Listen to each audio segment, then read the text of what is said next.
हम जब कहते हैं कि समाज बनाना, यानी ये क्या है संघ का काम?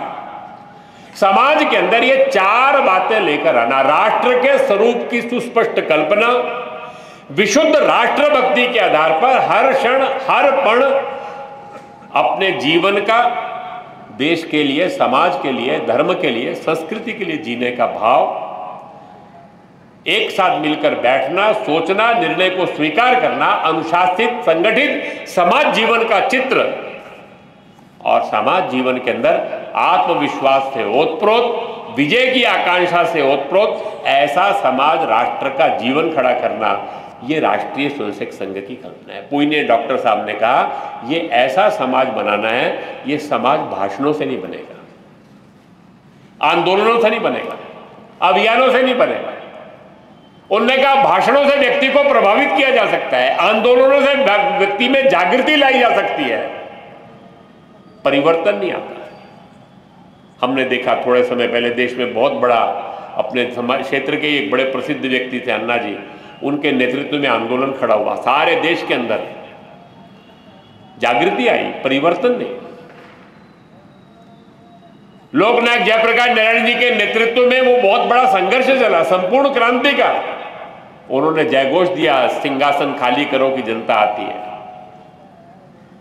सप्त क्रांति के आधार के ऊपर हम समाज खड़ा करेंगे, धार्मिक क्रांति, आध्यात्मिक क्रांति, सांस्कृतिक क्रांति, आर्थिक, शैक्षिक, ये सब उसके सूत्र थे। लेकिन परिवर्तन के बाद क्या हुआ?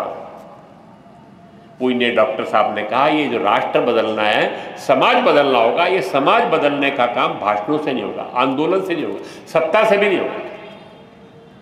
ये सब सहयोगी हो सकते हैं, आंदोलनों से वातावरण बन सकता है, भाषणों से स्पष्टता की जा सकती है, सत्ता अनुकूल हो तो परिवर्तन की गति तीव्र हो सकती है।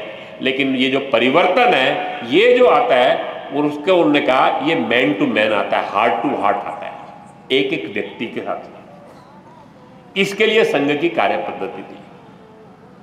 पूज्य डॉक्टर साहब ने जो संघ की कार्य पद्धति है, शाखा की कार्य पद्धति है, बहुत सरल कार्य पद्धति थी। उनमें दो बातें उन्होंने कही। एक, जो बदलना चाहते हैं, आप जैसा समाज बनाना चाहते हो वैसे आप स्वयं बनिए,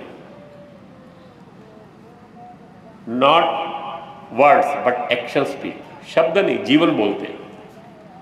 आप जैसा समाज बनाना चाहते हो वैसे आप बनिए, और जिनको बदलना चाहते हो उनके साथ मित्रता करिए, संबंध बनाइए, उनको निकट लाइए।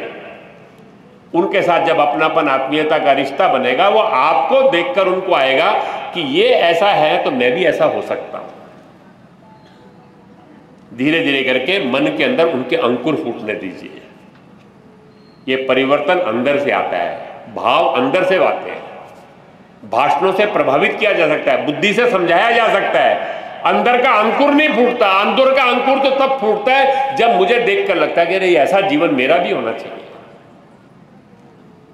इसके लिए पूज्य डॉक्टर साहब ने शाखा की कार्य पद्धति दी। उन्होंने कहा शाखा क्या है? शाखा यानी संगठित हिंदू समाज का चित्र। हम जैसा समाज बनाना चाहते हैं उसका लघु रूप शाखा। हम समाज में जाति भेद समाप्त करना चाहते हैं, शाखा ऐसी का नहीं है। अमीर गरीब, ऊंची जाति नीची जाति, पढ़ा लिखा अनपढ़, कोई भेद नहीं, सब हम सब सुन सकें।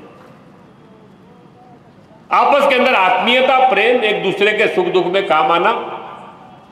हम जैसा समाज खड़ा करना चाहते हैं, उन्होंने कहा वैसी शाखा बनाई है। और संगठित हिंदू समाज के व्यक्ति का आचरण कैसा चाहिए, व्यवहार कैसा चाहिए, तो संघ के स्वयंसेवक का 23 घंटे का जीवन वैसा चाहिए। उसका व्यक्तिगत, पारिवारिक, सामाजिक जीवन, उसके जीवन में वो सब बातें चाहिए जो हम समाज से अपेक्षा करते हैं। डॉक्टर साहब ने कहा यह शाखा की कार्य पद्धति से परिवर्तन लाने वाले कुछ प्रेरक खड़े होंगे। ये प्रेरक देश भर के अंदर जाएंगे, वहां जाकर फिर इसी प्रकार से वहां शाखा का स्वरूप खड़ा करेंगे, उसमें से स्वयंसेवक बनाएंगे। धीरे धीरे ये संख्या बढ़ती चली जाएगी।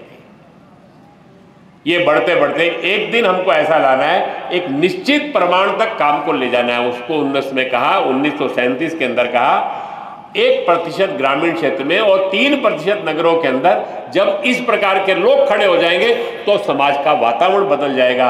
हम जैसा समाज बनाना चाहते हैं उसका वातावरण बन जाएगा। 1925 के अंदर एक शाखा प्रारंभ हुई। 2-3 सालों में नागपुर में 4 शाखाएं हो गई। 1929 से लेकर 1934 के बीच में विदर्भ और उस समय जो सीपी बराड़ था, इस सारे क्षेत्र में काम का विस्तार हुआ। 1934 के बाद महाराष्ट्र में संघ के काम का विस्तार प्रारंभ हुआ। 1936 के बाद देश भर के अंदर संघ का काम प्रारंभ हुआ। 1940 में पूजनीय डॉक्टर साहब की जो यात्रा पूरी हुई, उस समय तक 700 शाखाएं और 70,000 स्वयंसेवक। धीरे धीरे यात्रा बढ़ते हुए 1973 तक आते आते पूजनीय गुरुजी जो अपने द्वितीय सरसंघ चालक थे, उनकी जीवन यात्रा पूर्ण हुई तो 10,000 स्थानों पर काम हो गया। 2000 तक आते आते देश के हर नगर खंड तक संघ पहुंच गया। अभी सारे देश के अंदर इस समय हमने 10-10 हजार की आबादी के ऊपर 1,05,000 मंडल बस्ती बनाए। हमारी कल्पना है हर मंडल बस्ती में शाखा, हर गांव मोहल्ले में स्वयंसेवक, हर घर में संपर्क। अभी देश के अंदर लगभग 1 लाख शाखाएं।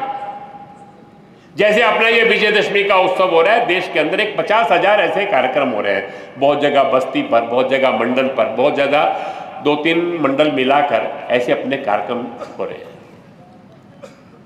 धीरे धीरे करके संघ की यात्रा 1 लाख स्थानों तक पहुंच गई।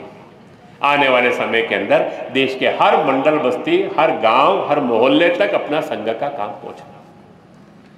जैसे जैसे ये संघ का काम बढ़ रहा है, वैसे वैसे समाज का वातावरण बदल रहा है। संघ और समाज एक ढंग से सोच रहा है। हमको शताब्दी वर्ष का अनुभव आया है। ये शताब्दी वर्ष संघ के लिए उत्सव नहीं था, सेलिब्रेशन नहीं था, लेकिन देश का वातावरण हमने देखा। शताब्दी वर्ष आते आते पूज्य कांची कामकोटि पीठ के शंकराचार्य जी, उन्होंने आशीर्वाद दिया। पूज्य दलाई लामा जी आशीर्वाद के रूप में उन्होंने शुभकामनाएं दी।